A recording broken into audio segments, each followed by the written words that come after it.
आपण सर्वजण निलंग्याच्या मातीला आशीर्वाद देण्यासाठी सर्वजण आलात। हे मतदान एका व्यक्तीला नाही, पुढचे 5 वर्ष आपलं भविष्य कसं राहायला पाहिजे त्याच्यासाठी आपल्याला मतदान करायचंय। या लहान लहान लेकरांचं भविष्य, हे गाव कसं राहायला पाहिजे त्याच्यासाठी मतदान करायचंय।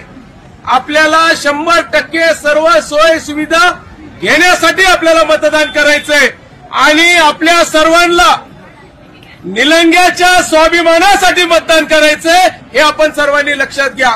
आपण मतदान जे कमळाला करणारे, हे निलंग्याच्या मातीला मतदान करणारे, हे आपण सर्वांनी ठरवा। मतदान बाबळगावला करायचंय का निलंग्याला करायचंय? कमळाला मतदान म्हणजे निलंग्याला मतदान। एवढंच आज सर्वांना विनंती करतो। मी तुम्हा सर्वांच्या घरी येणार आहे, प्रत्येकाच्या घरी येणार आहे, सर्वांच्या घरी येऊन सगळ्यांचा आशीर्वाद घेण्यासाठी येणार आहे। आपण सर्वांनी आपला आशीर्वाद कमळाला द्यावा एवढीच विनंती करतो आणि शांततेत ज्यांनी त्यांच्या सोबत आले त्यांचे फॉर्म दाखल करून सावकाश आपापल्या घरी जाव आणि परत एकदा मी तुमच्या भेटीला उद्यापासून राहणार आहे। आपण सर्वजण आल्याबद्दल मी सगळ्यांचे आभार व्यक्त करतो। कसं बाबळगावचं पर्सल कसं होऊ शकतं?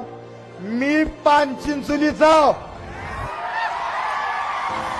वरलाकड पानचिंचोली आहे, आजोळ तगरखेड आहे खाल्लाकड आणि जन्मला औराद शहाजनीत, तिन्ही बी ठिकाणी निलंग्यातच आहेत। आणि निलंगा हे नुसतं शहर नाही, निलंगा या लातूर जिल्ह्यातला एक मोठा तालुका आहे आणि त्या तालुक्याचे आम्ही रहिवासी आहोत म्हणून। आणि तुमचा मुक्काम पोस्ट आहे LIC कॉलनी लातूर, इथं भागना गेले म्हणून आमदारानं घर LIC कॉलनी लातूर मध्ये केलं। तुमची राजधानी कुठं गुजरात मध्ये जळलेली आहे ती बघा। आणि असं कुठं राहते का?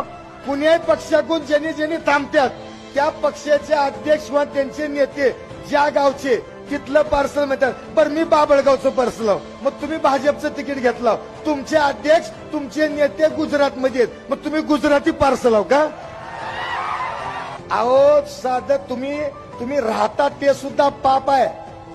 ती उद्योगासाठी शासनाकडून आदरणीय साहेबांच्या नेतृत्वाखाली घेतलेली जागा आहे ती, त्या जागेत बेकायदेशीर घर थिएटरच्या मागे बांधलं आणि मला कायदा शिकवतो का?